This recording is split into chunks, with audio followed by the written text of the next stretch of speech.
This is Kenneth Wong, Senior Editor for DE 24/7. I'm so glad that you can join us. This is part of our Leadership Profile series featuring industry leaders who have thoughts and visions on solving specific problems. Today, we are speaking to Dale Berry, Senior Director of Simulia Product Experience at Dassault Systems, which is known for, among other things, its 3D experience platform. Dale, welcome. Would you mind telling us a little bit about who you are and your background, please? Well, thank you, Kenneth. It's great to be here. I really appreciate the invitation. Yeah, I'm Dale Berry, and I've been working for Dassault Systems Simulia for decades, actually. I started my career in the late 1980s at a VAR, a reseller for the Abacus product, which is a well-known finite element analysis structural solver. So, I've been in the business for quite a while. I have a technical background, and I've done a little bit of everything that can be done in this industry. And now I find myself on the marketing strategy and marketing content side of the Simulia brand of Dassault Systems. There is the trend to promote simulation to be at the upfront, the earlier portion of the conceptual design phase. And I'm wondering, in your experience, Dale, are manufacturers and designers taking this approach? And if not, what are the barriers? What prevents them from doing so? Simulation really started in the research end of the industry at NASA, at corporate research centers. But obviously the potential for simulation helping product designers to understand how their products really work is great enough to where, there was this concept that, hey, let's get designers to do simulation and it can help them make their products better.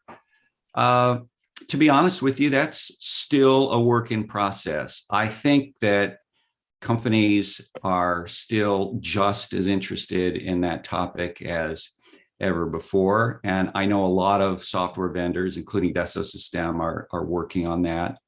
How can I make better design decisions? This is what designers want. And somehow I think the software industry historically interpreted that as, oh, hey, we need to sell that designer simulation software, and that'll take care of all of his problems. But I think that we've gone beyond that. Everybody knows that it's not just the tools, it's collaboration, it's the sharing, it's the intellectual property of the company that's in the minds of the designer, as well as the minds of the simulation team that is supporting him.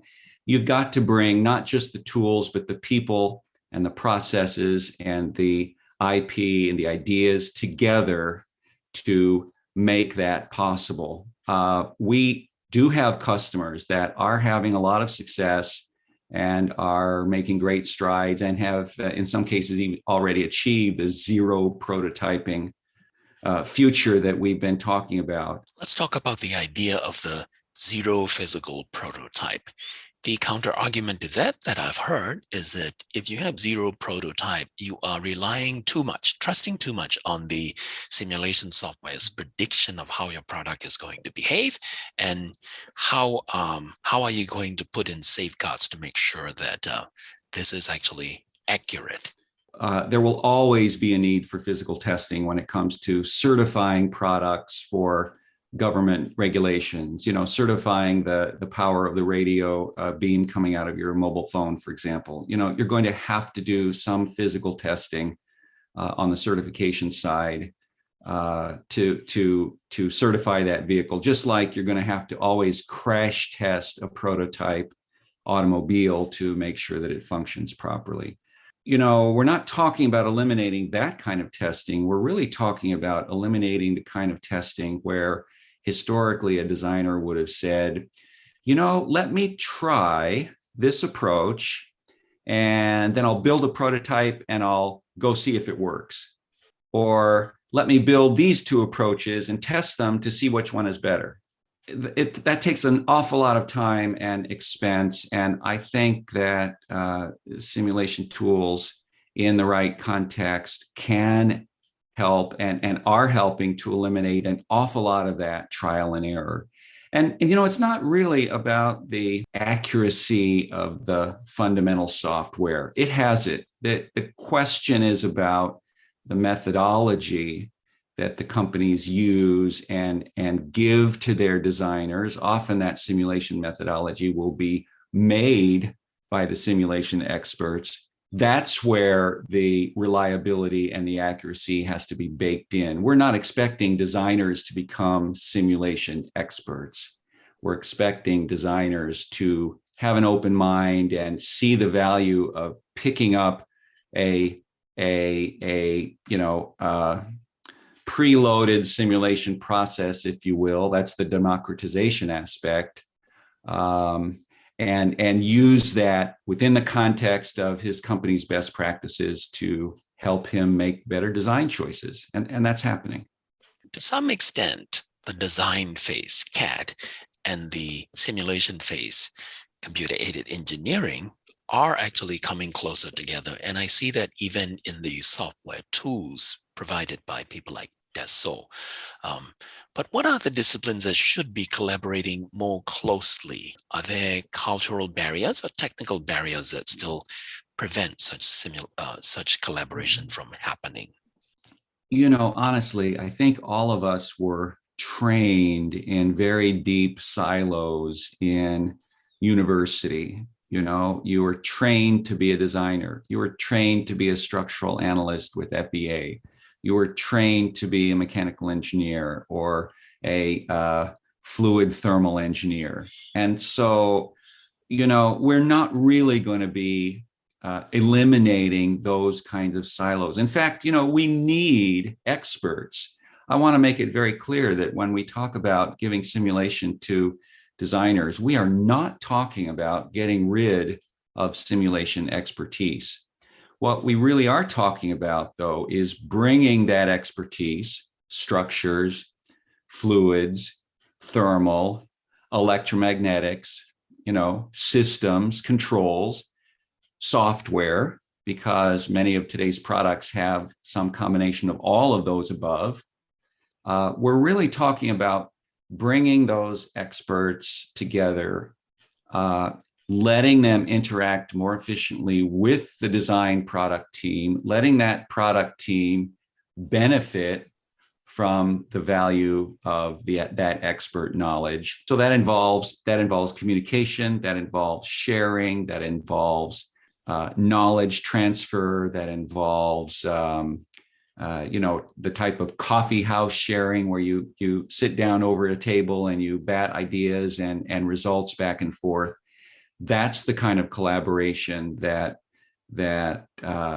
we think is essential and that the software has to support to bring simulation knowledge together with design. During the pandemic, the type of coffee house style sharing that you mentioned happens in virtual spaces, in web browsers, of course. Yeah. Are you seeing that there are more simulation software products that are now supporting people to be able to do that remotely? I think it's just a matter of time, years maybe, but still just a matter of time before the idea of accessing our design and simulation software, our design and simulation data on the cloud will be well accepted.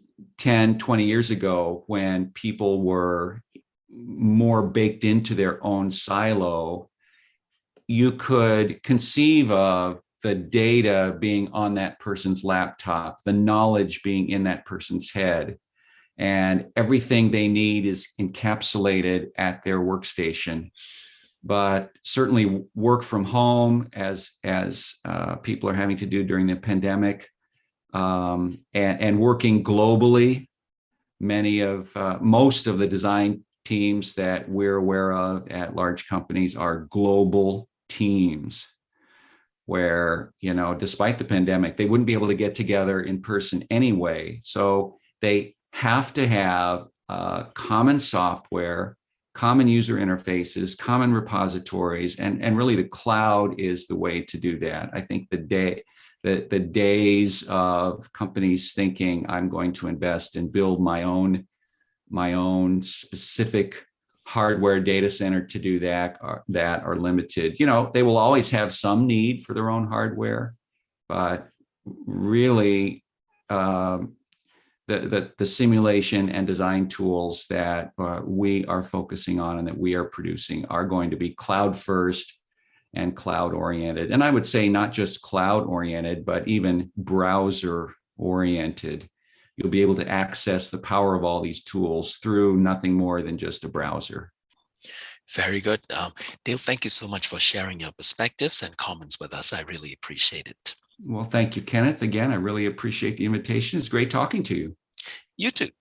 For more information about design simulation solutions from Dassault Systems, go to the link in the text description. And with this, I'm Kenneth Wong for DE 24/7, and until next episode, we are out.